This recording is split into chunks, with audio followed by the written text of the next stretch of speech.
गोपीजनवल्लभ गिरिवरधारी जय गोपीजनवल्लभ गिरिवरधारी यशोदानन्दन व्रजजनरञ्जना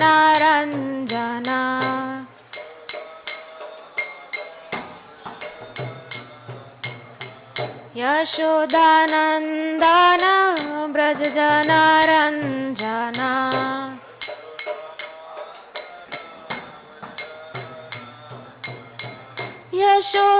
यशोदानन्दन व्रजजनरञ्जना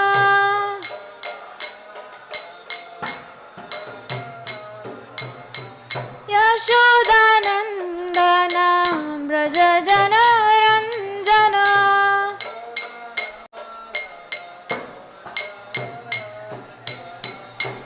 जमुना तीरा वनचारी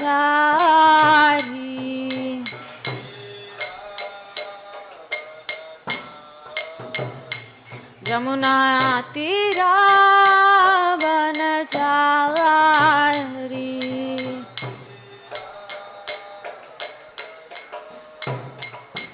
जय राधा माधव कुंज बिहारी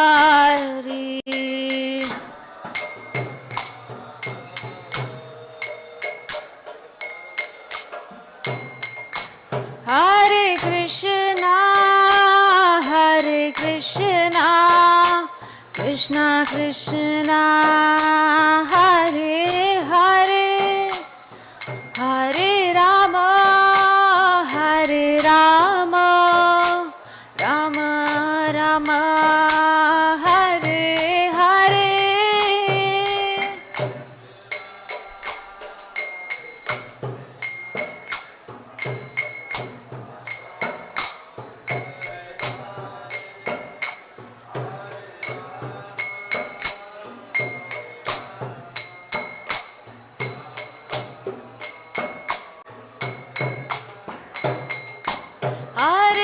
कृष्णा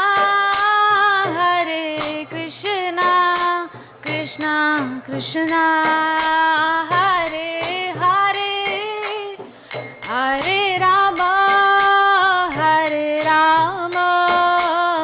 राम राम हरे हरे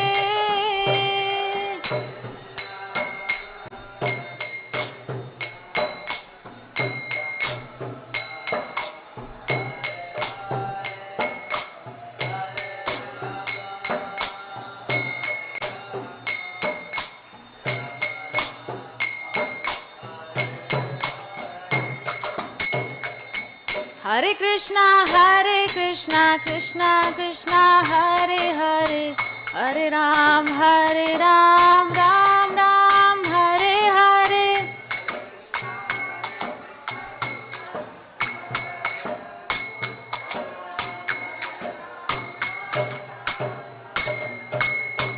जय राधा माधव राधे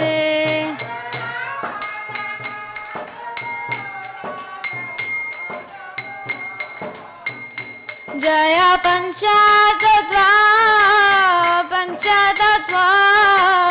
पंचतत्व जय पंचतत्व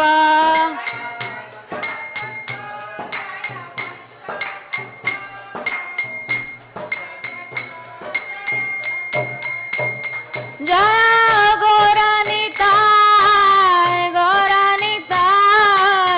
गौरानिताय जय गौरानिताय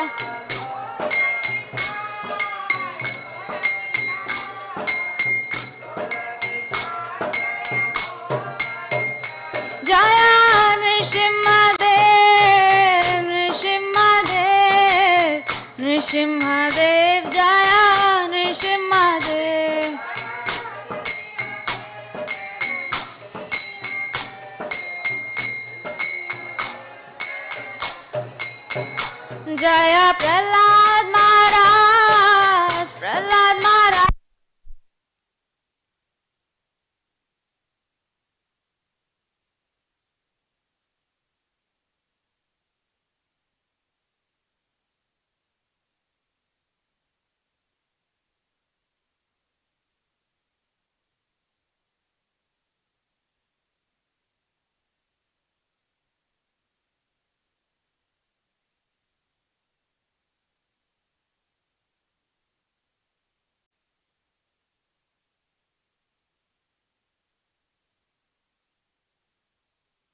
जय विष्णुपाद परमहंस परिव्राजकाचार्य अष्टोत्तर शत श्रीमद श्री अभय चरणारविंद भक्ति वेदांत स्वामी जगतगुरु श्रील प्रभुपाद की, इस्कॉन बीबीटी संस्थापकाचार्य जगतगुरु श्रील प्रभुपाद की जय। विष्णुपाद परमहंस परिव्राजकाचार्य अष्टोत्तर शत श्री श्रीमद शिल भक्ति सिद्धांत सरस्वती ठाकुर प्रभुपाद की, साक्षात वैराग्य मूर्ति श्रील गौर किशोरदास बाबा जी महाराज की, सच्चिदानंद श्रील भक्ति विनोद ठाकुर की जय।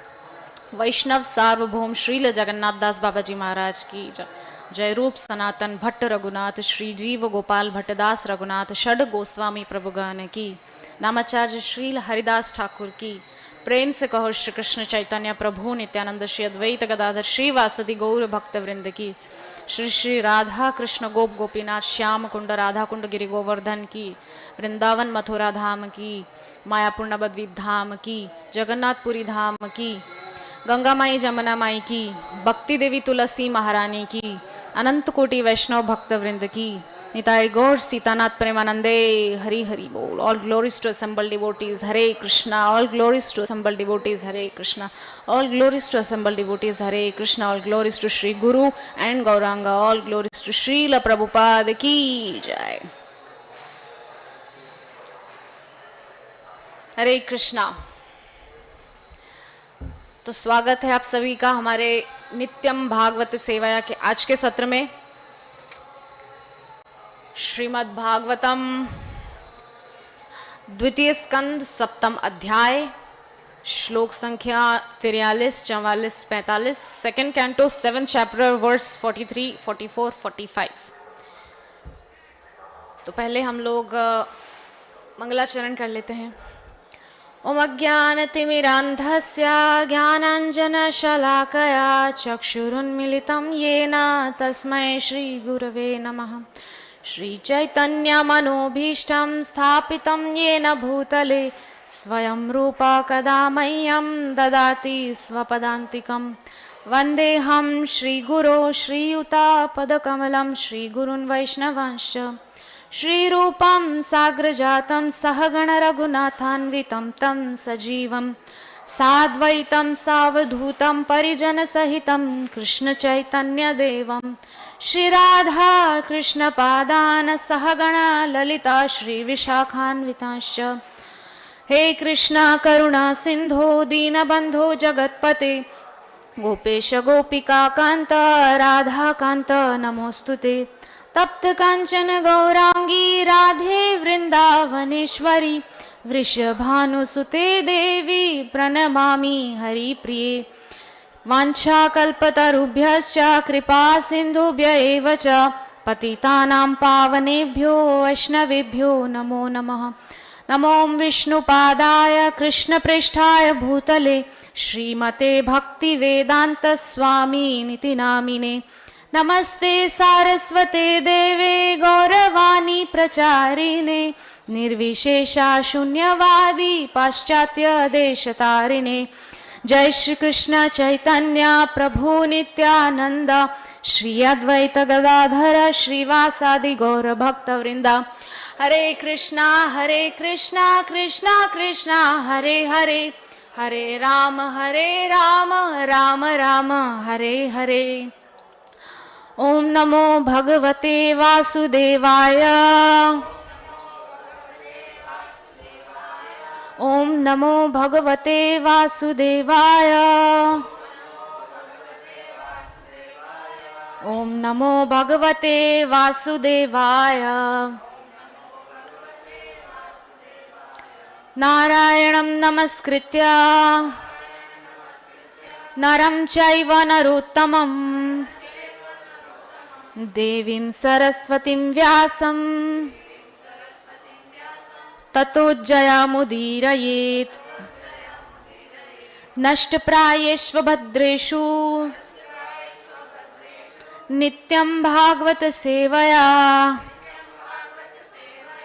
भगवत्युत्तम श्लोके भक्तिर्भवति नैष्ठिकी। हरे कृष्णा। तो अगर आप लोगों के पास वेदा बेस गीता बेस है तो आप लोग मेरे साथ साथ दोहरा सकते हैं, क्योंकि वहाँ पर सिर्फ एक ही वर्स मेंशन किया हुआ है जो कि 45th है। 43, 44 आप लोग आपके फ़ोन में अगर है तो आप लोग देख सकते हैं। वेदाहमंग परमस्य हि योग मायाम यूयं भवश्च भगवानथ दैत्यवर्यः पत्नी मनोः सह च मनुश्च तदात्माश्च प्राचीन बर्हिरिभुरंग उत ध्रुवश्च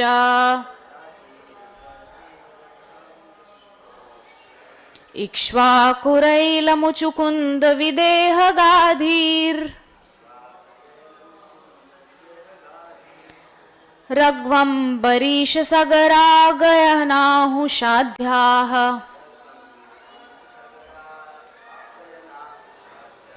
मान्धातृलर्क शतधन्वनुरन्ति देवा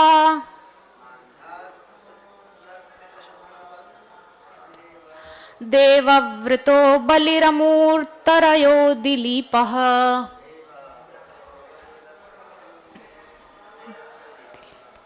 सौभर्युतङ्कशिबिदेवलपिप्पलादा सारस्वतोद्धव पराशर भूरिषेणाः येन्ये विभीषण हनुमाद उपेन्द्र दत्ता पार्थारिशिष्ट शेषण विदुश्रुत देव वर्याः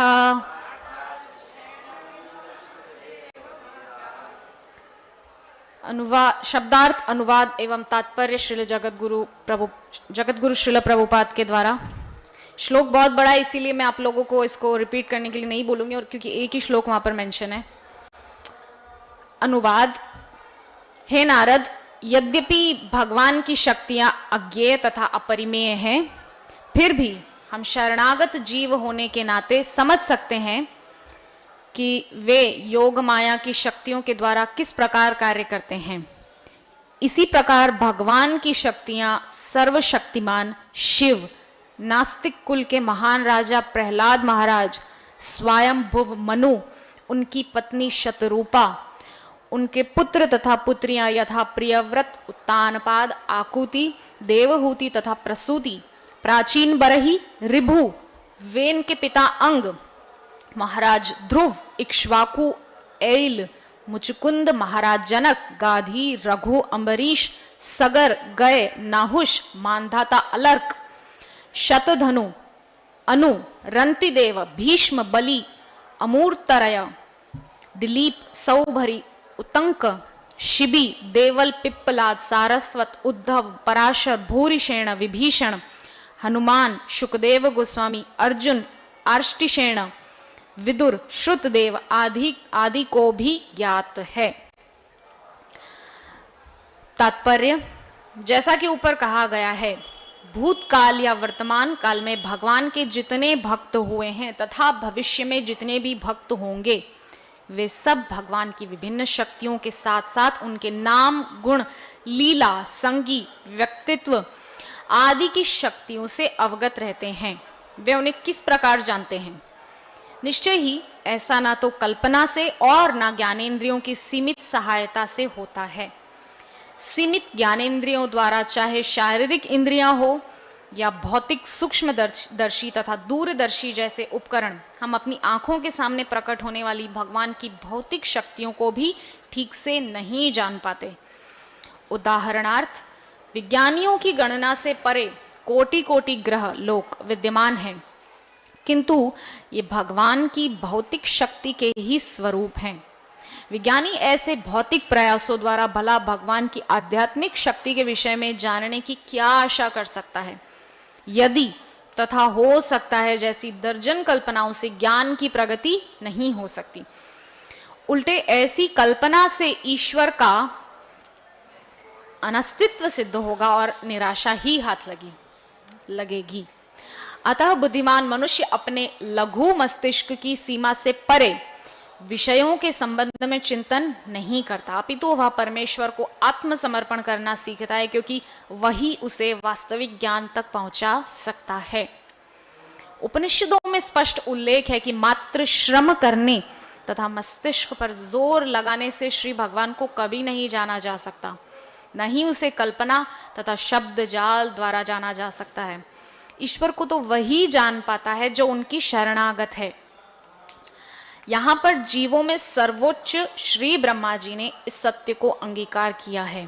अतः प्रयोगात्मक ज्ञान के मार्ग का अनुसरण करने में शक्ति का अपव्यय नहीं करना चाहिए। मनुष्य को चाहिए कि भगवान के प्रति समर्पित होकर तथा यहाँ पर वर्णित अधिकारी पुरुषों की प्रामाणिकता को स्वीकार करके ज्ञान लाभ करे। भगवान अनंत होने के कारण योग माया की कृपा से उसे स्वयं को जानने में शरणागत की क्रमशः सहायता करता है। हरे कृष्णा। तो ये है हमारे आज के श्लोक, द्वितीय स्कंद सप्तम अध्याय श्लोक संख्या 43, 44 और 45, जिसका ये अनुवाद एवं तात्पर्य था। तो सबसे पहले हम देखते हैं कि ये जो विषय चल रहा है, ये प्रसंग चल रहा है, ये क्या है। असल में यहाँ पर ब्रह्मा जी अपने जो पुत्र हैं नारद जी, उनको भगवान के कुछ विशिष्ट अवतार जो कि किसी कारण के लिए हुए थे, भगवान के जो अवतार, उनका यहाँ पर उनको एक सिनॉप्सिस दे रहे हैं। उसका विस्तार से वर्णन आगे आने वाले स्कंदों में बहुत अच्छे से करेंगे सुखदेव गोस्वामी। तो ब्रह्मा जी नारद जी को एक एक झलक दिखा रहे हैं कि कौन से अवतार भगवान के होते हैं, उनका कारण क्या है। कुछ विशेष कारण से ही भगवान आते हैं ना। पंचम स्कंद में वर्णित है कि मर्त्यावतारस्तु इह मर्त्य शिक्षणम रक्षो वधायैव न केवलम विभो, कि हम लोग कौन हैं, हम मर्त्यावतार हैं, ठीक है, और हम मर्त्य लोक में रहते हैं, इसीलिए हम मर्त्यावतार हैं। तो मर्त्यावतारस्तु इह मर्त्य शिक्षणम रक्षो वधायैव न केवलम विभो, हम जैसे मर्त्य लोक में निवास करने वाले और जो मृत्यु को ही प्राप्त होते हैं, डेस्टिनेशन क्या है, अंतिम इस शरीर का मृत्यु प्राप्त होके खत्म। तो ऐसे मर्त्य लोक के निवासियों को अपने चरित्र से शिक्षा देने के लिए भगवान आते हैं, ठीक है। और रक्षो वधायैव न केवलम विभो, केवल मारधाड़ करने के लिए, दैत्यों को असुरों को मारने के लिए ही नहीं आते, वो तो वहां से भी कर सकते हैं अपने धाम से। भगवान सर्वसमर्थ हैं, कर्तुम अकर्तुम अन्यथा कर्तुम समर्थ ईश्वर। वो करने योग्य को भी कर सकते हैं, न करने योग्य को भी कर सकते हैं। कर्तुम अकर्तुम अन्यथा कर्तुम समर्थ ईश्वर, वो सब कुछ कर सकते हैं। जो हमारी सोच से भी परे है वो भी भगवान कर सकते हैं, ठीक है। तो कर्तुम अकर्तुम अन्यथा कर्तुम समर्थ ईश्वर, तो ऐसे सर्वसमर्थ भगवान सिर्फ राक्षसों को, दैत्यों को मारने के लिए नहीं आते, अपने चरित्र से हम जैसे मूढ़ जीवात्माओं को कुछ शिक्षा देने के लिए आते हैं। तो अभी दो चार दिन पहले जो हमारा संडे को हिंदी कम्युनिटी का जो प्रोग्राम होता है, वहाँ पर एक बहुत सुंदर लेक्चर हुआ था। तो वहाँ पर एक क्वेश्चन अंत में उठाया गया था एक प्रभु जी के द्वारा कि हम कैसे जानें कि भगवान हमारे लिए तड़प रहे हैं, वेट कर रहे हैं कि मेरे सारे जीव जो वहाँ पर हमारे जो मर्त्य लोक में जो इतना तड़प रहे हैं जीव, जो मर्त्य लोक में जो भटक रहे हैं जीव, वो मेरे पास किसी तरह आ जाए। भगवान ऐसे तड़प रहे हैं, इस बात को हम कैसे जाने, हमको कैसे पता चलेगा कि भगवान सच में हमारा वेट कर रहे हैं गोलोक वृंदावन में। तो इसका बहुत सुंदर उदाहरण है अजामिल। अजामिल को दूसरा मौका भगवान ने दिया। इसका मतलब भगवान चाहते तो उसको छोड़ सकते थे, अरे छोड़ो, इसने तो अपने बेटे को बुलाया था, मुझे नहीं बुलाया था। लेकिन नहीं, भगवान ने अपने दूतों को वहां भेजा। इसका मतलब साबित होता है भगवान चाहते हैं कि मेरा जीव मेरे पास लौट आए। अगर भगवान नहीं चाहते तो भगवान तो देख रहे थे ना, ठीक है यमराज के दूत आ चुके हैं, यमदूत आ चुके हैं, ले जाएंगे उसको, उसका काम खत्म हो जाएगा। लेकिन नहीं, भगवान ने वहां अपने दूतों को भेजा। इसका मतलब भगवान चाहते हैं कि नहीं, मेरे दूतों का दर्शन करके उसके जो चक्षु हैं, जो ज्ञान चक्षु हैं, वो खुलेंगे और उसको दिव्य ज्ञान प्राप्त होगा और फिर वो अपने मनुष्य जीवन में कुछ जो समय बचा है उसको यूटिलाइज करेगा। इसीलिए जामिल को फिर से कुछ समय मिला था और वो हरिद्वार में जाकर के उसने खूब भजन साधन किया, 8 वर्ष का समय करीब, और फिर भगवत धाम गया। तो इससे साबित होता है कि भगवान हमारे लिए वेट कर रहे हैं अपने धाम में। हाँ, और ऐसे बहुत प्रसंग है। गजेंद्र को बचाने क्यों आते? अगर भगवान अपने जीव को अपने पास नहीं ले जाना चाहते तो छोड़ देते, ठीक है तुमने कर्म किया है खराब तो तुमको तो भुगतना पड़ेगा। नहीं, कभी नहीं छोड़ते भगवान अपने जीवों को कि कर्म के अग्नि में तुम जलते रहो, कभी नहीं। सदैव हमारे लिए तत्पर खड़े हैं कि तुम मुझे बस बुलाओ। तो इससे साबित होता है कि भगवान आने के लिए तैयार बैठे हैं और वो हमको अपने धाम ले जाने के लिए तैयार बैठे हैं। हमको अपनी तरफ से एफर्ट्स लगाने होंगे थोड़े से। तो ये जो क्वेश्चन उस दिन पूछा गया था उसका आंसर 3 दिन से मेरे दिमाग में चल रहा है। और मैं वही सोचूं कि ये सारे जो अवतार हैं भगवान के, इससे साबित होता है भगवान बार बार आते हैं कि चलो मैं तुमको ले जाने के लिए आया हूं, मैं वहां तुम्हारे लिए वेट कर रहा हूं, तुम आते नहीं हो। भगवान के द्वारा नहीं आते तो भगवान अपने पार्षदों को भेजते हैं। हाँ, भगवान भक्त रूप में आते हैं, महाप्रभु के रूप में आते हैं, अपने पार्षदों को भेजते हैं। श्रीमन महाप्रभु स्वयं भगवान के अवतार, मतलब स्वयं भगवान है। श्रील प्रभुपाद भगवान के नित्य पार्षद हैं। ऐसे महान महान पार्षदों को भगवान भेजते हैं कि चलो मैं तुमको कब से बुला रहा हूं, मैं तुम्हारा वेट कर रहा हूं। तो उन्हीं अवतारों का इस पूरे अध्याय में वर्णन है कि भगवान क्यों अवतार लेते हैं, क्योंकि वो हमको ले जाना चाहते हैं अपने पास। तो यहाँ पर जो है ब्रह्मा जी अपने पुत्र नारद से बोल रहे हैं कि हे नारद, यद्यपि भगवान की शक्तियां अज्ञेय तथा अपरिमेय हैं। श्रीमद् भगवद गीता के 4th स्कंद में ये बहुत स्पष्ट रूप से जो श्लोक है, कौन सा है? जन्म कर्म च मे दिव्यम एवं यो वेत्ति तत्वतः त्यक्त्वा देहम पुनर्जन्म नैति मामेति सोर्जुन, है ना। तो भगवान बहुत स्पष्ट रूप से वहां बोल रहे हैं कि मुझे जानना इतना इजी नहीं है, बहुत दिव्य है, ट्रांसेंडेंटल सब्जेक्ट मैटर है ये सब, इनको हम इतना इजीली नहीं समझ सकते। इतना आसानी से कोई नहीं समझ सकता। इसीलिए यहाँ पर ब्रह्मा जी नारद जी को बोल रहे हैं कि भगवान की जो शक्तियां हैं ना वो अज्ञेय है। अज्ञेय मतलब हमारी समझ से, हमारी अंडरस्टैंडिंग से परे है, अपरिमेय है, हम उनको डिस्क्राइब नहीं कर सकते शब्दों में, ठीक है। मान लीजिए किसी ने कुछ खाया है मीठा और हम उससे पूछ रहे हैं कि आप बताइए इसका टेस्ट कैसा है, वो बोलेगा इसका टेस्ट कैसे बताऊं, मीठा है बस।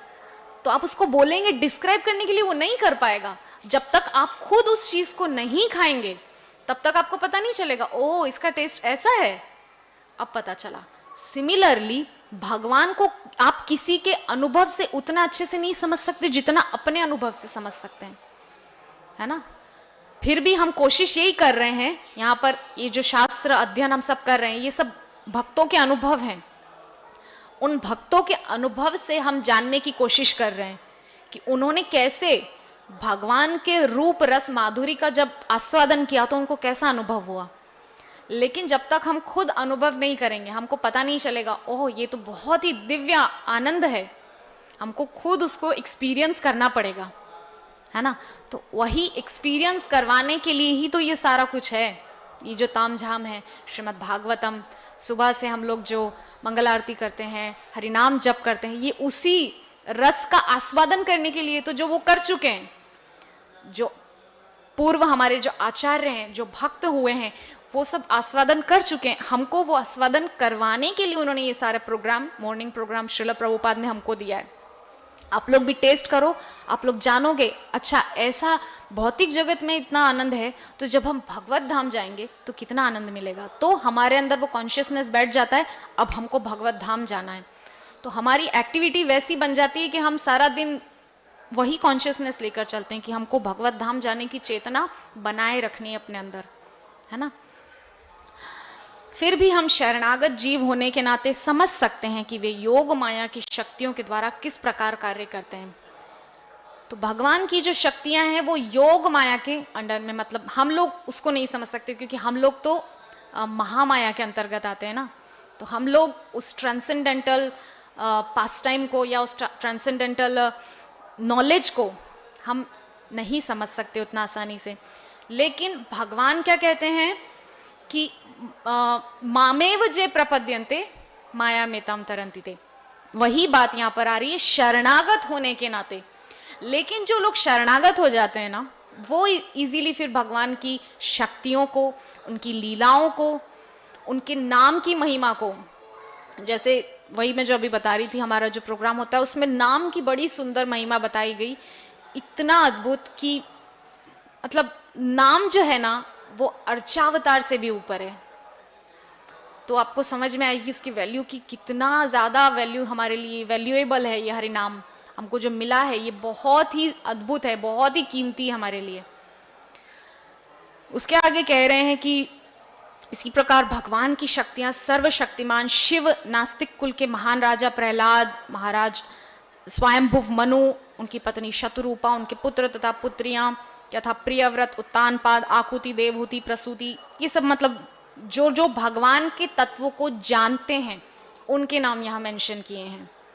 सबसे पहले नाम किसका आ रहा है? शिव जी का। इसीलिए बोलते हैं ना वैष्णवानाम यथा शंभु, सर्वश्रेष्ठ वैष्णव है। लेकिन कुछ लोग बोलते हैं कि आप इस्कॉन डिवोटी ना शिव जी को बिल्कुल मतलब नकार देते हो, बिल्कुल उनको अपमानित कर देते हो, ये अच्छा नहीं है। लेकिन नहीं, हमारे यहाँ पर जितना सम्मान उनका होता है, मेरे को लगता है कि स्वयं शिव भक्त भी उनका उतना सम्मान नहीं करते होंगे, क्योंकि हम लोग उनको भगवान के सर्वश्रेष्ठ भक्त के रूप में स्वीकार करते हैं और हम उनके आनुगत्य में हैं। हाँ, उनको हम फॉलो कर रहे हैं, उनके फुटस्टेप्स को। कैसे? उनके अंदर क्या सबसे अच्छा भाव है? वो भगवान के प्रति पूर्ण सरेंडर्ड हैं। शिव जी के अंदर सबसे पहला भाव कि वो पूर्ण शरणागत हैं। वृकासुर यानी कि भस्मासुर आया था ना, कहाँ गए थे वो सबसे पहले? वैकुंठ लोक में। कहीं नहीं गए, ब्रह्मा जी के पास नहीं गए या अग्निदेव के पास नहीं गए कि ये मेरे को जला देगा तो आप मुझे जो है प्रोटेक्शन देना, या वरुण देव के पास नहीं गए कि अगर मुझे जला देगा तो आप मेरे ऊपर पानी सप्लाई कर देना। नहीं, जो सबका मूल है, जो सबकी जड़ है, श्री हरि नारायण विष्णु वैकुंठाधिपति श्वेत द्वीपाधिपति, उनके पास गए हैं शिव जी। इसका मतलब वो फुल्ली सरेंडर्ड हैं और उनसे हमको ये चीज़ सीखने को मिलती है कि वो पूरी तरह से शरणागत हैं। अपना सब कुछ उन्होंने योगक्षेम उन पर छोड़ रखा है। इसका मतलब उन्होंने गीता को आत्मसात करके रखा है ना। गीता को आत्मसात कर लिया तभी तो उनके अंदर शरणागति आ गई। और यही तो गीता का सार है। भगवान क्या सिखा रहे अर्जुन को? हाँ, कि तुम मेरे शरणागत हो जाओ। और अंत में उन्होंने बोल ही दिया, शिष्यस्ते हम सादिमाम त्वाम प्रपन्नम, मैं आपके शरणागत हूं, आपका शिष्य हूं। अब जैसे चाहिए आप मुझे अपनी कठपुतली बनाकर आप मुझे नचाइए, मैं आपके हाथ की कठपुतली हूं। यह है पूर्ण शरणागति, पूर्ण फुल सरेंडर, कंप्लीट सरेंडर। और आगे यहां पर नाम आ रहा है नास्तिक कुल के महान राजा प्रहलाद। देखिए, बहुत से लोग कहते हैं कि ध्रुव जी जो हैं और प्रहलाद जी जो हैं, इनमें श्रेष्ठ कौन है? तो अगर मेरे से कोई पूछेगा तो निश्चित रूप से प्रहलाद जी हैं, क्योंकि उन्होंने निष्काम भक्ति की थी भगवान की। ध्रुव जी के अंदर एक छोटी सी इच्छा थी, वो भी पूर्व जन्म की थी। पूर्व जन्म में वो कहीं तपस्या कर रहे थे वन में बैठ करके। बहुत महान तपस्वी थे, एक ऋषि थे। वहां से एक राजकुमार की पालकी जाते हुए देखी तो उनके मन में हुआ कि अरे वाह, राजकुमार के तो बड़े ठाठ होते हैं, पालकियों में घूमते हैं, इतनी सुंदर सुंदर स्त्रियां उनकी सेवा में रहती हैं, इतने सारे नौकर चाकर आगे पीछे डोलते रहते हैं, सब कुछ उनके लिए जो है फैसिलिटी है। काश मैं भी एक राजकुमार होता। आ गई इच्छा।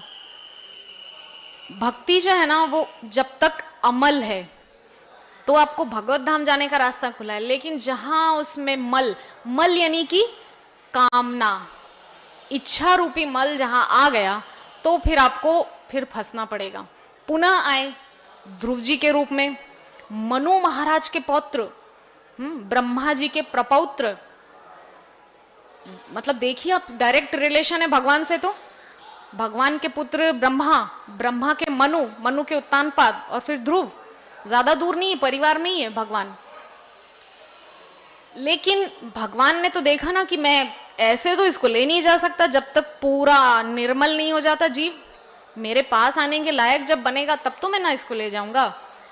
तो भगवान जब आए भी थे ध्रुव जी के सामने, तो भगवान से ध्रुव जी ने बोला था कि योऽन्तः प्रविश्य मम वाचम् इमां प्रसुप्ताम वगैरह वगैरह बहुत कुछ बोले थे कि मुझे आपके भक्तों का संग मिले, त्वय में प्रसंगो इत्यादि।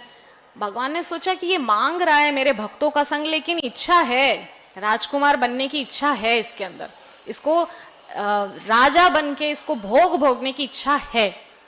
तो भगवान ने कहा ठीक है, देखो मेरे धाम तो तुमको मैं ले ही जाऊंगा, लेकिन अभी थोड़ा तुम जो है राजपाट देख लो। 36,000 वर्ष, ज्यादा नहीं, 36,000 वर्ष। तो ध्रुव जी ने कहा कि ठीक है, आपकी आज्ञा है तो ठीक है, लेकिन मुझे तो आपके चरणों की भक्ति चाहिए। भगवान ने कहा ठीक है, सब होगा समय से। पुनः घर आए हैं लौट करके, 36,000 वर्षों तक राजपाट सब भोगा है। अपने छोटे भाई उत्तम की वजह से यक्षों को मार गिराया था बहुत सारे, उसके लिए भी उनको उनके दादाजी यानी कि मनु महाराज शिक्षा प्रदान करने के लिए आए थे कि हम लोग भगवान के अनुवर्ती हैं, अनुगत्य में हैं, हम भगवान के वंश में आते हैं, ठीक है, डायरेक्ट मतलब हम उस डायनेस्टी में आ रहे हैं, और हम लोग इतने महान वंश से आते हैं, और हम भगवान, तुम भगवान के भक्त हो ध्रुव, तुमने तो भगवान का दर्शन किया, तुमने क्यों यक्षों से युद्ध किया, ये तुमको शोभा नहीं देता। उसके बाद पुनः तपस्या करने के लिए वन में गए थे, और तपस्या करते करते ही भगवान का दिव्य धाम से उनके लिए जो है विमान आया था। विमान में बैठ कर के गए हैं, अपनी माता के लिए भी चिंता कर रहे थे कि जिस माँ ने मुझे प्रेरित किया भगवान से मिलने के लिए, उस माँ को भी तो सदगति मिलना चाहिए। तो भगवान के पार्षदों ने कहा आपसे पहले उनका विमान पहुंचने वाला है, आप पीछे हैं। तो देखिए माता भक्त की माँ होने का कितना मतलब बेनिफिट मिलता है, कितना एडवांटेज है ना। तो बात जो चल रही थी वो ये है कि प्रहलाद जी से ध्रुव जी एक पायदान पीछे हैं, क्योंकि प्रहलाद जी ने क्या कहा था कि मुझे तो आपसे यही वर चाहिए कि मुझे आपसे कुछ कभी मांगने की इच्छा ही ना हो, एक ही वर दे दो। बहुत सुंदर वहां पर श्लोक है सप्तम स्कंद में, इस समय तो याद नहीं आ रहा है, खैर जब याद आएगा तो मैं उसको मेंशन करूंगी। आगे कह रहे हैं स्वयंभुव मनु यानी कि ध्रुव जी के दादाजी, उनकी पत्नी शत्रुपा, उनके पुत्र तथा पुत्रियां यथा प्रियव्रत, उत्तानपाद, आकुति, देवहूति, प्रसूति। हम सभी जानते हैं प्रियव्रत जो उनके ज्येष्ठ पुत्र हैं सबसे, मनु महाराज के, जिन्होंने इस पृथ्वी को 7 भागों में, ये 7 द्वीप उन्होंने ही बनाए थे, और 7 सागर प्रियव्रत महाराज ने ही बनाए थे। एक बार क्या हुआ था, प्रियव्रत महाराज ने देखा कि ये जो रात्रि होती है ना, तो रात्रि का होना यानी अधर्म का होना, तो उन्होंने रात्रि ही बंद करवा दी। अपने रथ को, उनका रथ जो था ना वो इतना तेजस्वी रथ था, उसको सूर्य से विपरीत दिशा में लेकर के घूमे, मतलब सूर्य पूर्व से पश्चिम की ओर चल रहा था, वो पश्चिम से पूर्व की ओर चले अपने रथ को लेकर के। प्रियव्रत महाराज ने क्या किया, उस रथ को दौड़ाते दौड़ाते, जैसे ही मतलब रात्रि होने का टाइम होता अपने रथ को लेकर निकल जाते, रात होती ही नहीं थी। तो 7 दिन तक पूरी पृथ्वी पर रात हुई ही नहीं, मतलब लोग अधमरे से हो गए, क्योंकि रात्रि का होना ऐसा जरूरी नहीं कि सभी अधर्म में लिप्त हों, कुछ लोग शयन करते हैं, विश्राम करते हैं, दिन भर की थकान को दूर करते हैं, थोड़ा सा क्लांत जो होते हैं दिन भर की, वो क्लांत उसको दूर करते और थोड़ा विश्राम करते हैं। लेकिन प्रियव्रत महाराज ने क्या किया, रात्रि ही बंद कर दी। लेकिन फिर आकर के ब्रह्मा जी ने उनको समझाया कि पुत्र जो तुम ये कर रहे हो ये ठीक है, लेकिन इसका तरीका सही नहीं है, तुमको थोड़ा अपना तरीका बदलना है, तुमको ऐसा करना है, कुछ प्रचार ऐसा करो कि अधर्म ही ना हो, अपने चरित्र के माध्यम से कुछ ऐसा कर दिखाओ कि अधर्म ही ना हो, तुम्हारे राज्य में कभी अधर्म का मतलब एक अंश भी देखने को ना मिले, ऐसा कुछ करो। तो ब्रह्मा जी से आशीर्वाद लेकर प्रियव्रत जी चले हैं। फिर उन्होंने अपने रथ को दौड़ाया है और पृथ्वी में 7 द्वीप बनाए हैं, जिसमें हम जिस द्वीप में रहते हैं उसको जम्बू द्वीप कहते हैं, है ना। और भी बहुत सारे द्वीप हैं। 7 जो समुद्र हैं, 7 समुद्र, वो भी उन्होंने अपने रथ के चक्के से, उनका रथ का चक्का जब दौड़ा है ना, तो उससे पृथ्वी के 7 हिस्से हो गए और समुद्र के 7 हिस्से हो गए। इतना बलशाली उनका जो रथ था। प्रियव्रत तपस्या करने बैठ गए थे, विवाह नहीं करूंगा ऐसा उन्होंने जो है संकल्प कर लिया था। लेकिन मनु महाराज के ज्येष्ठ पुत्र थे, और उत्तानपाद अपनी पत्नी सुनीति को लेकर वन में जा चुके थे। राजपाट करने वाला कोई नहीं था, इसीलिए ब्रह्मा जी के आदेश पर तपस्या छोड़कर प्रियव्रत महाराज ने फिर विवाह किया था और फिर जो है मनु महाराज के साम्राज्य को उन्होंने संभाला था। क्योंकि जब ध्रुव जी महाराज आए थे ना, तो ध्रुव जी महाराज जब 5 महीने तक तपस्या कर रहे थे, इन बिटवीन ब्रह्मा जी इधर अपना काम कर गए थे, उनके माता पिता को जो है प्रीचिंग कर गए थे अच्छे से। तो बोले बेटा आएगा तो आप लोग, वो तो तपस्या करने गया है 5 साल का बच्चा, और आप लोग 40-50 साल के हो गए, अभी तक बैठे हो इधर, आप लोग भी निकलो, आप लोग भी जाओ वन में। तो ठीक है, ध्रुव जी महाराज जो है आ गए हैं इधर। अब ध्रुव जी बन गए हैं राजा, और उत्तानपाद और सुनीति और सुरुचि तीनों चले गए हैं वन की ओर। और इधर ध्रुव जी महाराज के बाद फिर प्रियव्रत महाराज को जो है राजा बनाया गया था। और प्रियव्रत महाराज का वंश आगे चला है, जिसमें ऋषभ देव जैसे महान भगवान के अवतार हुए हैं, जो कि जैन तीर्थंकर भी माने जाते हैं। उसके बाद उत्तानपाद को तो हम जानते ही हैं। आकुति जो है मनु महाराज की ज्येष्ठ पुत्री है, और आकुति का विवाह हुआ है रुचि प्रजापति के साथ। रुचि प्रजापति और इनका एक पुत्र है जिनका नाम है यज्ञ। उसके बाद देवहूति माता का चरित्र तो कौन नहीं जानता। परम पुनीत माता देवहूति का चरित्र है, जिनके घर में अद्भुत 9 कन्याएं जन्म ली हैं, जिनका नाम है इला, अरुंधति इत्यादि बहुत सारी हैं। अरुंधति जो कि महाराज दशरथ के जो कुलगुरु हैं वशिष्ठ, उनकी भार्या है, उनकी पत्नी है अरुंधति। अनुसुईया वो भी माता देवहूति की जो है कन्या है, बड़ी सुंदर, उनका चरित्र तो परम पुनीत है, हम सभी जानते हैं। महान सती हैं, अत्रि ऋषि के साथ उनका विवाह हुआ है। भृगु ऋषि की पत्नी भी माता देवहूति और कर्दम की संतान है। इस प्रकार से बहुत अद्भुत संतान 9 कन्याओं को जन्म दिया। तत्पश्चात भगवान कपिल देव के रूप में उनके घर में जन्म लिए, और अपने वचन को पूर्ण करते हुए भगवान ने माता देवहूति को अद्भुत सांख्य योग का जो है ज्ञान दिया। और फिर माता देवहूति सिद्धदा नदी के नाम से वहां पर उनका शरीर जो है जल रूप में प्रवाहित होने लगा, और सिद्धदा नाम की नदी बन गया। और भगवान कपिल देव यही गंगा सागर में आकर के ध्यानस्थ होकर के समाधि में बैठ गए। उसके बाद नाम आता है प्रसूति, और प्रसूति के बारे में भी हम सभी जानते हैं, दक्ष प्रजापति की पत्नी है, माता सती की माँ है, और भी बहुत सारी उनकी कन्याएं थी। प्राचीन बरही, ये बहुत सुंदर जो है इनका वर्णन चतुर्थ स्कंद में है।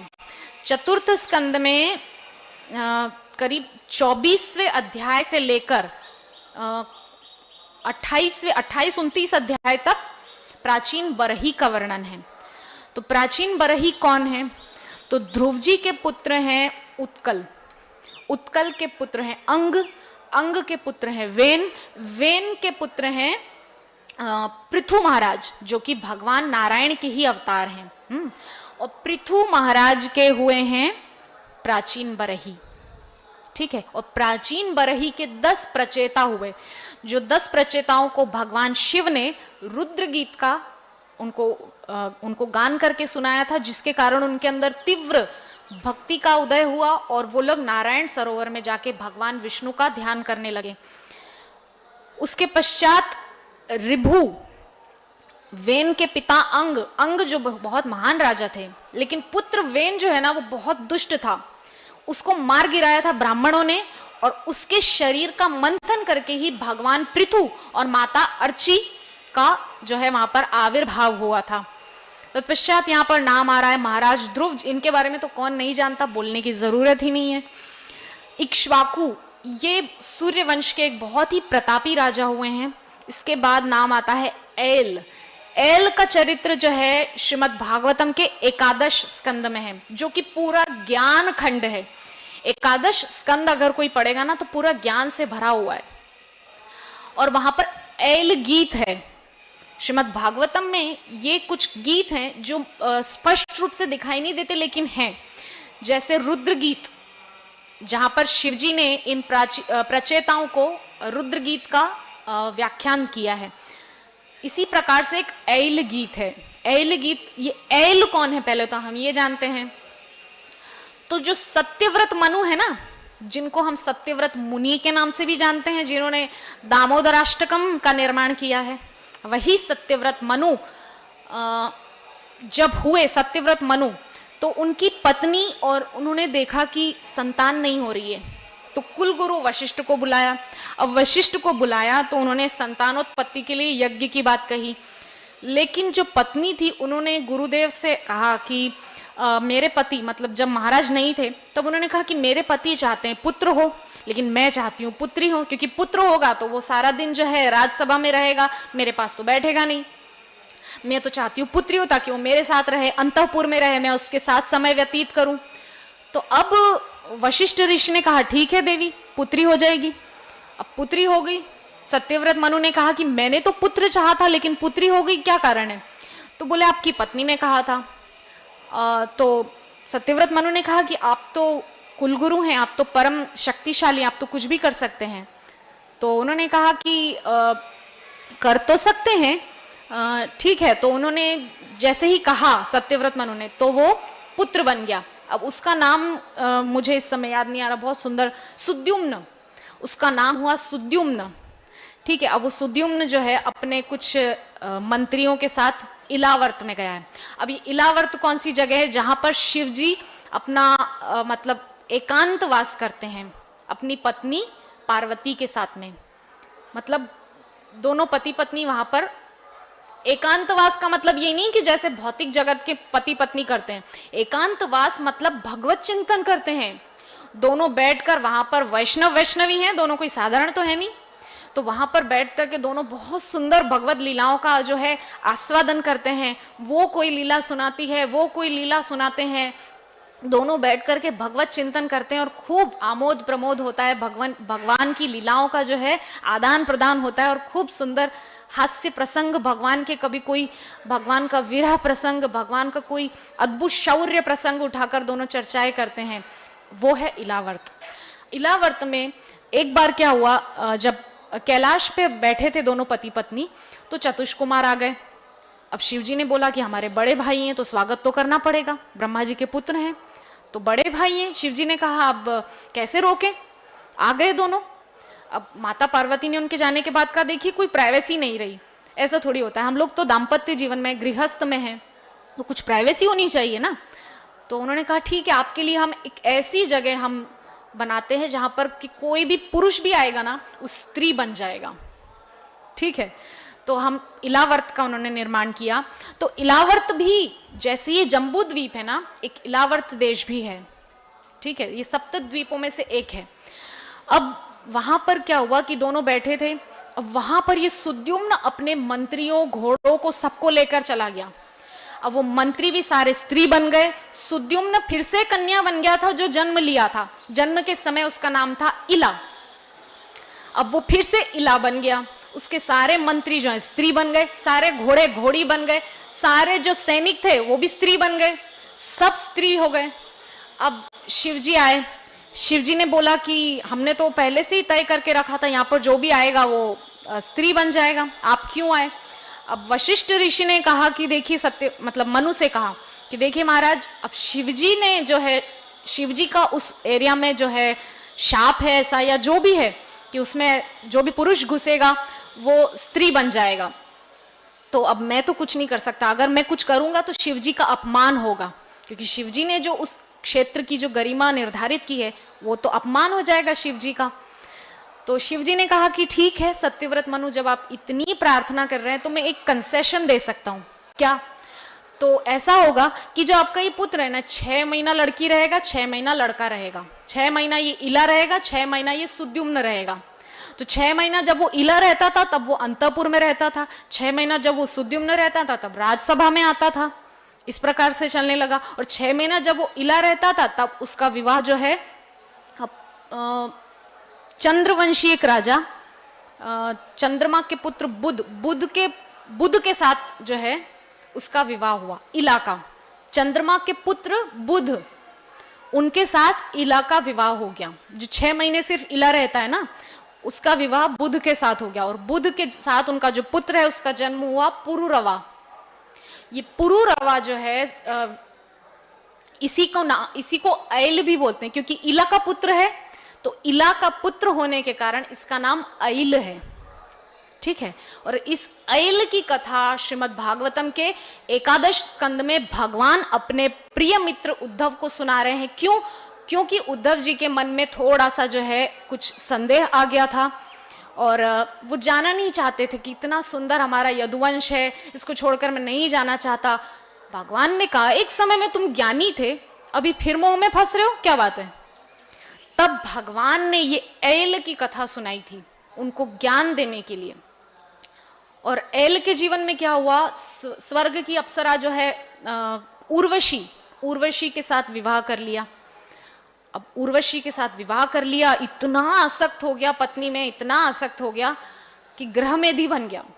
अब इतना ज्यादा आसक्ति, और वहां से जो है एक के बाद एक लेटर आ रहे हैं उर्वशी के लिए इंद्र की तरफ से कि तुम तो स्वर्ग के लिए अपॉइंटेड हो, तुम वहां क्या कर रही हो मृत्युलोक में, यहाँ तुम्हारी जरूरत है, यहाँ पर हमारा आमोद प्रमोद जो है उसमें खलल पड़ रहा है, तुम जैसी जो है, क्योंकि सबसे ज्यादा सुंदरी अगर कोई है वो उर्वशी ही है।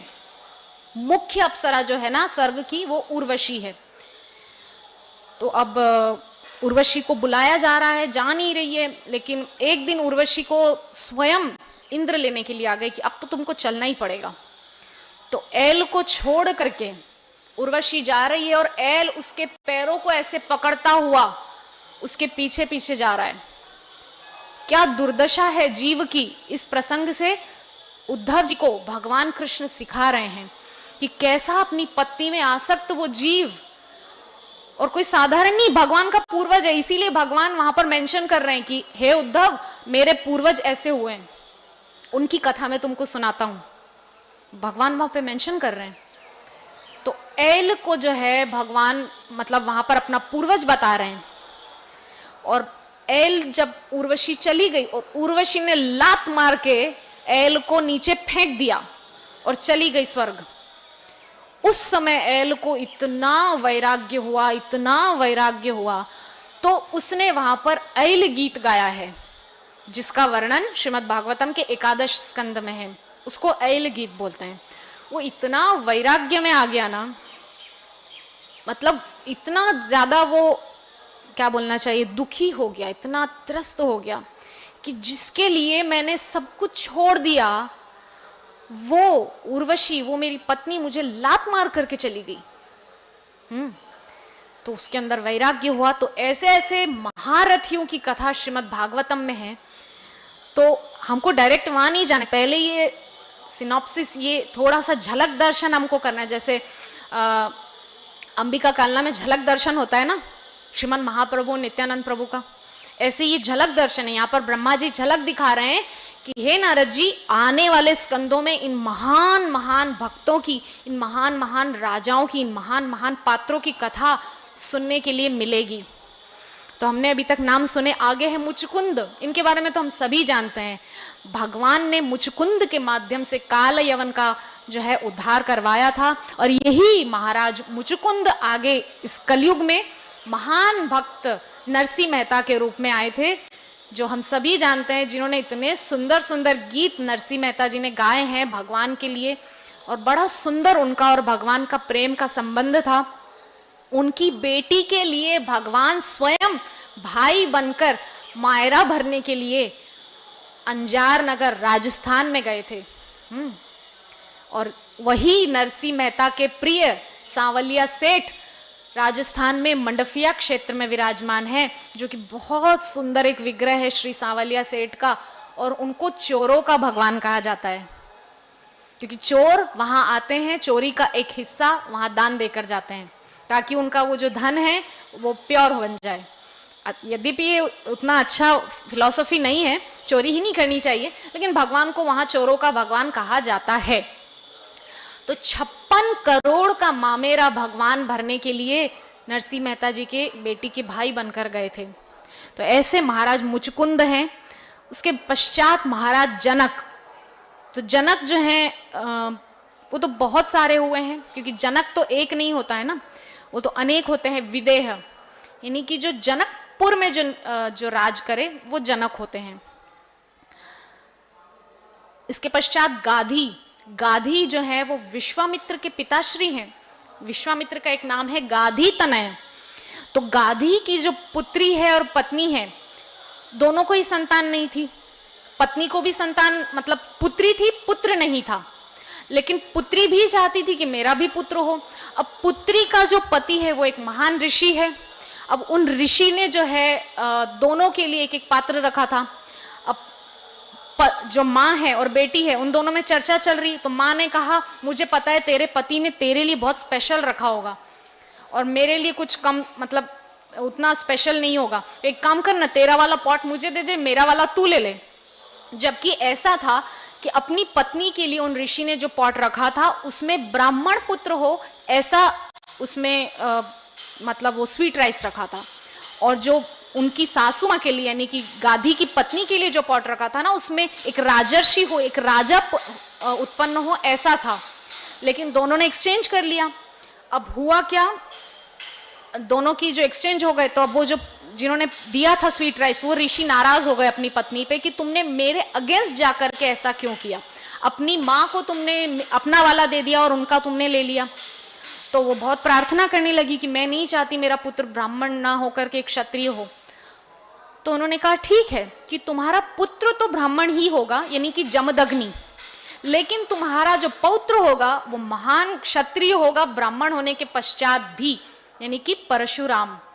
भगवान परशुराम जो है वो ब्राह्मण थे, लेकिन उसके पश्चात भी क्षत्रियों के समान उनका शौर्य है। हम सभी जानते हैं 21 बार पृथ्वी को क्षत्रिय विहीन बना दिया उन्होंने। और उनकी मां को यानी कि गाधी की पत्नी को हुए विश्वामित्र, जो कि बने थे मतलब थे क्षत्रिय राजा, लेकिन बाद में हो गए ब्रह्मर्षि, है ना, तपस्या की 60,000 वर्षों तक बन गए ब्रह्मर्षि। तो ये सब उसके पश्चात है रघुकुल के महान राजा, इनके बारे में तो हम सभी जानते हैं। अम्बरीश, भगवान के प्रिय भक्त, भगवान जिनसे प्राणों से भी अधिक प्रेम करते हैं, ऐसे महान अम्बरीश जिन्होंने एकादशी व्रत का पालन कर करके भगवान को अपना, मतलब क्या कहना चाहिए, अपना दास बना के रख लिया। और सिर्फ भगवान को नहीं, भगवान के सारे आयुध भी भगवान ने बोल दिया ना, हम भक्त पराधीन, मैं कुछ नहीं कर सकता। दुर्वासा ऋषि को तो खाली हाथ लौटना पड़ा वैकुंठ से। तो ऐसे ऐसे भक्त हैं जिन्होंने भगवान को अपने अधीन करके रखा हुआ है। सगर के 60,000 पुत्रों की तो हम सभी कथा जानते हैं, जो कि कपिल मुनि के शाप से भस्मीभूत हो गए थे। तत्पश्चात भगीरथ जो आए थे, उन्होंने तपस्या की, गंगा मैया को लेकर आए और फिर सगर के 60,000 पुत्रों को उन्होंने पुनः जीवित करवाया। गए नहुष भी एक बहुत महान सूर्यवंशी राजा हुए हैं। मानधाता की 50 कन्याएं सौभरी ऋषि से ब्याही गई थी। और सौभरी ऋषि की कथा भी हम सभी जानते हैं, श्रीमद् भागवतम में बहुत अच्छे से वर्णन है। अलर्क जो है एक बहुत महान जो साध्वी है, उनका नाम मुझे याद नहीं आ रहा इस समय, मदालसा के पुत्र थे अलर्क। ये जो मदालसा थी ना, ये बहुत अद्भुत नारी थी। इनका चरित्र आप हो सके तो सर्च करके पढ़िएगा, बहुत महान नारी थी। अपने पुत्रों को इतना अद्भुत ज्ञान देती थी जो आजकल की माएँ तो दे सकने के बारे में सोच भी नहीं सकती, ऐसी महान स्त्री थी मदालसा। शतधनु, अनु, रंतिदेव, ये एक बहुत महान राजा हैं, इतने दानवीर कि इनके राज्य में अकाल पड़ गया था। एक चुल्लू भर के पानी उनके पास बचा था। एक चांडाल आया अपने कुत्तों को लेकर के और उनसे बोलता है कि मैं भी प्यासा हूँ, ये भी प्यासे हैं। वो चुल्लू भर पानी भी जो पीने जा रहे थे उनको दान में दे दिया। तब उस चांडाल के अंदर से भगवान स्वयं प्रकट होकर के रंतिदेव पर प्रसन्न हुए और उनको जो है वरदान दिया। भीष्म के विषय में तो मुझे नहीं लगता कुछ कहने की जरूरत है, हम सभी जानते हैं। महाराज बलि भगवान के अत्यंत प्रिय भक्त और भगवान के 12 महाजनों में से एक, जो भगवान के तत्व को बहुत अच्छे से समझते हैं। और अभी जो मनवंतर चल रहा है ना, इसमें जो इंद्र हैं वो यही है, बलि महाराज हैं। क्योंकि पहले जो थे पहले मनवंतर में ये इंद्र के छोटे भाई यानी कि उपेंद्र बन के आए थे। इंद्र के छोटे भाई हैं उपेंद्र, लेकिन भगवान ने उनको वरदान दिया था कि अगले मनवंतर में तुम इंद्र बनोगे। तो अभी जो मनवंतर चल रहा है ना, हमारे वैवस्वत मनु का जो मनवंतर है, इसमें बलि महाराज इंद्र हैं। तत्पश्चात अमूर्तरय दिलीप भी बहुत एक महान सूर्यवंशी राजा है। सौभरी मानधाता की 50 कन्याओं के पति। उतंक शिबी एक बहुत दानवीर राजा हुए हैं। इतने दानवीर कि एक बार उनके जंघा पर एक कबूतर आकर के, मतलब जो व्याध होता है ना शिकारी, उसके भय से उनकी जंघा पर आकर के बैठ गया और बोलता है कि आप मेरी रक्षा कीजिए। उस पक्षी ने शिबी महाराज से प्रार्थना की, आप मेरी रक्षा कीजिए। तो शिबी महाराज ने कहा, आप निश्चिंत रहिए, आपकी रक्षा मैं करूंगा, चाहे मुझे अपने प्राण ही क्यों ना देना पड़े।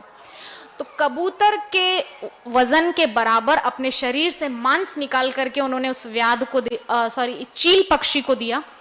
जो चील पक्षी उनके उस कबूतर का पीछा करते हुए आ रहा था, उसको दिया है। तो ऐसे महान राजा शिबी। उसके बाद देवल ऋषि के बारे में तो हम सभी जानते हैं। उन्हीं देवल ऋषि के शाप से हुहु नाम का गंधर्व ग्राह बना था गजेंद्र लीला में। ये 2 भाई हैं। पिछली कक्षा जो मेरी हुई थी ना, उसमें मैंने इस पर बहुत डीपली बोला था। 2 भाई हैं जो विदूषक हैं। जैसे हमारे भौतिक जगत में देखा जाता है ना, कॉमेडियन, स्टैंड अप कॉमेडियन होते हैं। ये स्टैंड अप कॉमेडियन है स्वर्ग के। हुहु और हाहा 2 भाई हैं, उनका नाम ही है ऐसा, हुहु और हाहा। तो वो विदूषक हैं, वो कॉमेडी करते हैं, वो देवताओं को हंसाने का काम करते हैं। तो एक बार क्या हुआ, उन्होंने देखा देवल ऋषि नदी में उतर के तपस्या कर रहे हैं, जप कर रहे हैं जल के अंदर। तो हुहु जो छोटा भाई है, उसने सोचा जाकर के थोड़ा ऋषि को हंसाते, सबको हंसाते, आज थोड़ा संत महाराज जो इनको हंसा देते हैं ऋषि मुनि को। तो देवल ऋषि का पांव नीचे से पकड़ा, गुदगुदी करने लगा जाकर के। तो देवल ऋषि चौंक गए, अरे कौन है? तो देवल ऋषि ने देखा, तुम हो हुहु, ऐसे पांव पकड़ते हो, ठीक है ग्राह हो जाओ। तो बोले, अरे मैं तो आपको हंसाना चाहता था, मेरा आपको कष्ट देने का कोई मन नहीं था। बोले, अब तो मुंह से निकल गया, अब तो तुमको ग्राह बनना पड़ेगा। बोले ठीक है, भगवान के सुदर्शन चक्र का स्पर्श होने से तुम पुनः अपने गंधर्व शरीर को प्राप्त कर लोगे। तो ऐसे महान देवल ऋषि पिप्पलाद, ये नवयोगेश्वर में ये पिप्पलाद अलग है, वो पिप्पलायन है। सारस्वत, उसके बाद उद्धव के बारे में तो हम सभी जानते हैं, महान भगवान के यदुकुल के ही उनके वंश के ही, यदुवंश के ही हैं। साथ ही साथ भगवान के अत्यंत अंतरंग सखा भी हैं, मित्र हैं। पराशर यानी कि वेदव्यास के पिता, ये पराशर वशिष्ठ ऋषि के कुल में आते हैं। वशिष्ठ के पुत्र हैं शक्ति के पुत्र हैं पराशर, यानी कि वशिष्ठ ऋषि के पौत्र हैं पराशर ऋषि। और उन्हीं के पुत्र आगे जाकर के वेदव्यास और तत्पश्चात शुकदेव गोस्वामी। इसके बाद वंश यहीं रुक गया, क्योंकि शुकदेव गोस्वामी तो वीतरागी हैं, परमहंस हैं, विवाह नहीं किया था। भूरिशेण विभीषण, भगवान श्री रामचंद्र के सखा और अद्भुत भक्त भी, जिन्होंने अपने भाई से वैर लेना स्वीकार किया, लेकिन भगवान को छोड़ना स्वीकार नहीं किया, है ना। हनुमान जी के विषय में तो हम क्या ही कहें। ऐसा सेवक, अच्छा उनको भक्त कहलाना पसंद नहीं, वो अपने आप को सेवक कहलाना ज्यादा पसंद करते हैं। वो पसंद करते हैं कि मुझे सेवक कहा जाए, भगवान का दास वर्ड ज्यादा उनको अच्छा लगता है भक्त से।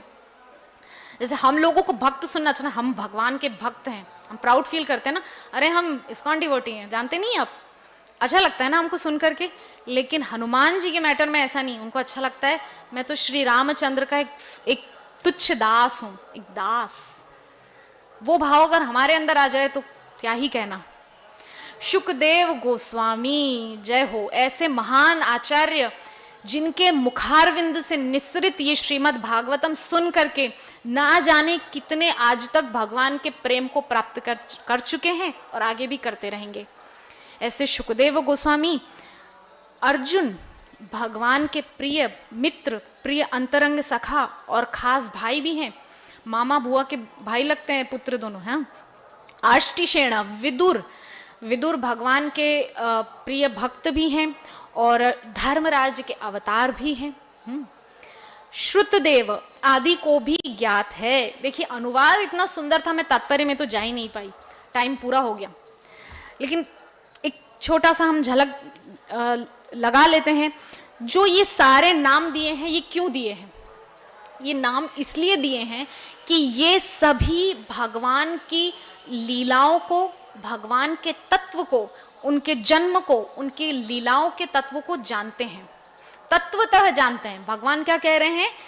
एवं यो वेत्ति तत्वतः। वेत्ति मतलब जानना, और तत्वतः मतलब फिलॉसॉफिकली, मतलब तत्व के रूप में उस भगवान के आने को जानते हैं। भगवान क्यों आते हैं हम जैसे लोग नहीं समझते। जैसे मैंने शुरुआत में एक श्लोक मेंशन किया था, मर्त्यावतारस्तु मर्त्य शिक्षणम रक्षो वदायैव न केवलम विभो।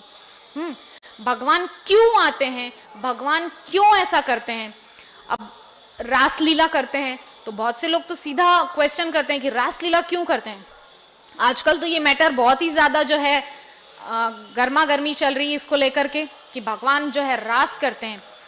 तो क्यों करते हैं उसका मर्म ये सब लोग जानते हैं, हम लोग नहीं जानते, जान सकते भी नहीं, हमारी सामर्थ्य से बाहर है। अगर वो चाहें, भगवान चाहें तो जनवा सकते हैं कृपा पूर्वक।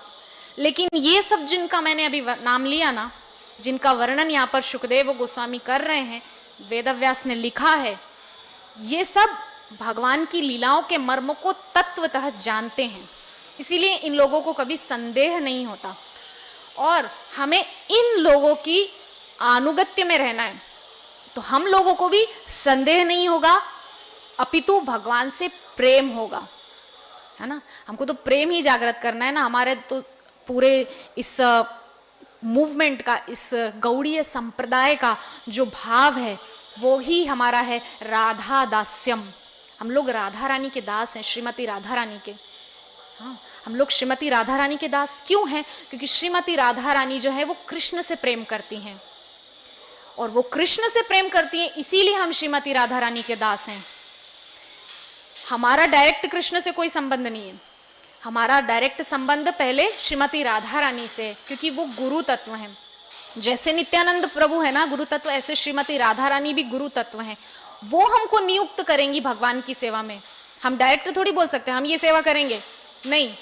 श्रीमती राधा रानी हमको श्याम सुंदर की, हम इसीलिए तो हरि नाम जपते हैं ना, उसमें जो हरे मंत्र है हम पहले श्रीमती राधा रानी का नाम ले रहे हैं। हम बोलते हैं कि हे श्रीमती राधा रानी, हमें कृष्ण की सेवा में लगाइए, हमें राम की सेवा में लगाइए। राम मतलब राधा रमण, जो कि राधा रानी के भाव में ही सदा रमण करते रहते हो, अपने ही भाव में, अपनी ही आत्मा में जो रमण करते हो, ऐसे भगवान की सेवा में हमें श्रीमती राधा रानी लगाइए। यही हमारा हरिनाम जपने का जो मूड है, वो यही मूड है।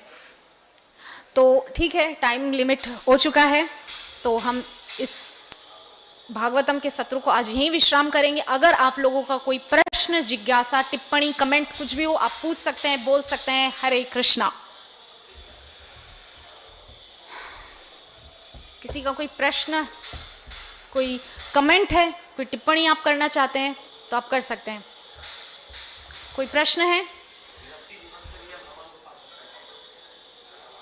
आप बिल्कुल पा सकते हैं। यहां पर जो ज्यादातर नाम मेंशन हुए हैं वो सब गृहस्थ हैं, ज्यादातर। सबसे पहला नाम है शिव जी का, गृहस्थ हैं।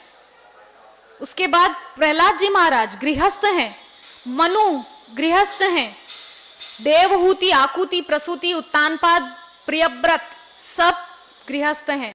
जितने राजाओं के नाम लिए सब गृहस्थ हैं। एक आध कोई अपवाद कोई यहाँ पर होगा एक्सेप्शनल, जो विवाह नहीं किए हैं, जो नैष्टिक ब्रह्मचारी रह गए या तो सन्यासी होंगे। जैसे शुकदेव गोस्वामी हैं, हनुमान जी हैं, नैष्टिक ब्रह्मचारी हैं। हाँ, इसके अलावा तो सभी यहाँ पर गृहस्थ हैं। तो क्यों नहीं पा सकते? गृहस्थ तो ज्यादा अच्छे से पा सकते हैं। देखिए, गृहस्थ, शादी का मतलब ये नहीं है कि आप शादी करके विषय भोगों में लिप्त हो जाओ। शादी का मतलब है अब तक अकेले भक्ति कर रहे थे, अब साथ में मिलके करेंगे, ज्यादा दृढ़ता से करेंगे। आप मुझे हेल्प करना, मैं आपको हेल्प करूंगी। कहीं आप डगमगा जाओ, मैं आपको थोड़ा सा हेल्प कर दूं, कहीं मैं डगमगा जाऊं, आप मेरी हेल्प कर दो। साथ में बैठकर, अभी मैंने शुरुआत में क्या वर्णन किया, शिवजी अपनी पत्नी के साथ बैठकर के हमेशा भगवान के ही चरित्रों का गान करते रहते हैं। रामचरितमानस में कहाँ वर्णन है कि मतलब वर्णन है ना कि शिवजी अपनी पत्नी को कथा सुना रहे हैं, माता पार्वती को। तो गृहस्थ है ना, क्या कर रहे हैं वो? हरि चर्चा कर रहे हैं। तो यही तो गृहस्थ का आनंद है कि साथ में बैठ कर के हरी चर्चा होगी। और देखिए गृहस्थ का एक और मतलब है कि पति पहले जो है ब्रह्मचर्य का पालन कर रहा था, वो अकेला सब कुछ कर रहा था, अब एक दासी मिल गई है, अब वो दासी उस पति का जो है सब कुछ सेवा करेगी, उनका गृहस्थी संभालेगी, और पति अब भी अपनी जो है भक्ति को कंटिन्यू करेंगे। जैसे माता देवहूति ने किया अपने पति करदम के लिए। उनके पति पहले ब्रह्मचारी थे, विवाह किया, उसके बाद कौन सा अपनी पत्नी के साथ बैठ के गप्पे लड़ा रहे, नहीं, भगवान की साधना में लीन हो गए, है ना। और माता देवहूति क्या कर रही है, उनकी सेवा कर रही हैं, एक भक्त की सेवा कर रही हैं। तो जितना फायदा करदम ऋषि को मिलेगा उतना ही माता देवहूति को भी मिलेगा, है ना। तो गृहस्थ जीवन के तो इतने उदाहरण है कि आप पूछिए मत, श्रीमद् भागवतम में तो सबसे ज्यादा। ठीक है, गृहस्थ भक्त भी निश्चित रूप से भगवत प्राप्ति कर सकते हैं। और कुछ प्रश्न किसी का?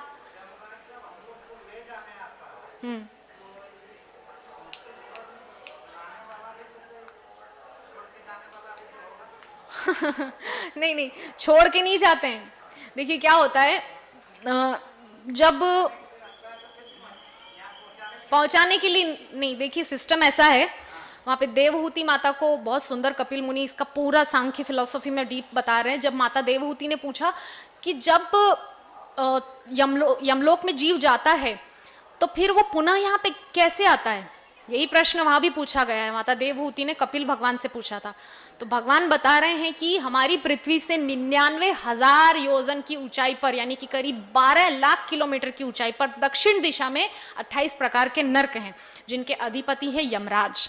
ठीक है, वहां जीव को ले जाया जाता है, यहां से यमलोक तक जाने का सफर 1 महीने में तय होता है। ठीक है, जीव को जब ले जाया जाता है 1 महीने में वो पहुंचता है यमलोक।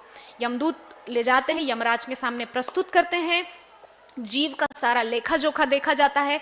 पश्चात देखा जाता है कि ये नरक में रहकर के यदि यातनाएं भोगेगा तो उसको यातना शरीर से नरक में डाल दिया जाता है, वो नरकों को भोगता है। अगर उसको पुनः इस मर्त्यलोक में आना होता है तो वर्षा जो होती है ना, तो वर्षा की बूंदों के साथ में आता है, अन्न के कण में प्रविष्ट होता है।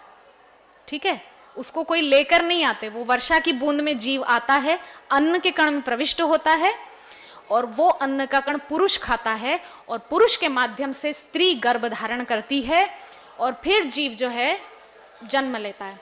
ये प्रोसेस है। यमदूत छोड़ने नहीं आते कि जाओ ये आपका घर है, यहाँ पे घुस जाओ।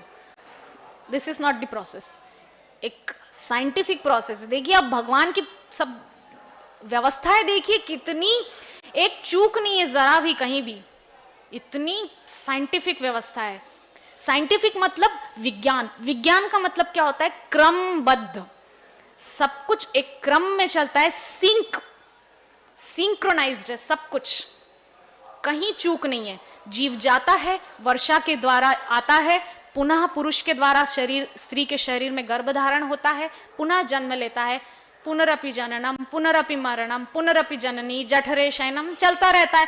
लेकिन कोई आप जैसे श्रीमद् भागवतम की कथा सुनते हैं, उनका दिव्य ज्ञान उनके अंदर प्रकाशित होता है और वो भगवत धाम चले जाते हैं। ठीक है, ये प्रोसेस है। और कोई प्रश्न, कमेंट, निसंकोच बोलिए अगर है प्रश्न तो। हाँ,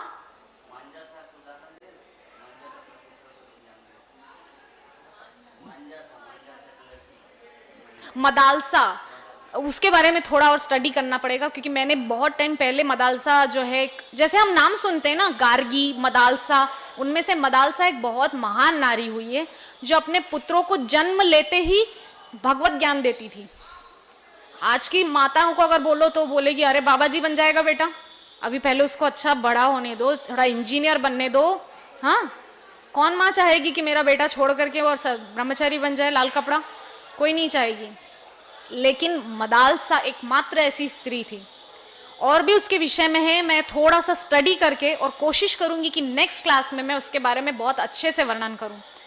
ठीक है, मुझे इस समय उसकी कथा स्मरण में नहीं आ रही है पूरी, लेकिन बहुत महान स्त्री है मदालसा। और कोई प्रश्न अगर नहीं है तो हम यही सेशन को एंड करेंगे, Thank all glories to Srila Prabhupada. Yes, Mataji. Hare Krishna, Krishna Krishna, Hare Hare, Hare Ram, Ram Ram, Hare Hare. ग्रंथराज Shrimad Bhagavatam Mahapuran की, जगत गुरु श्रील प्रभुपाद की, समवेत गौर भक्त वृंद की, निताय गौर सीतानाथ प्रेमानंदे, हरि हरि बोल. All glories to Srila Prabhupada की जय.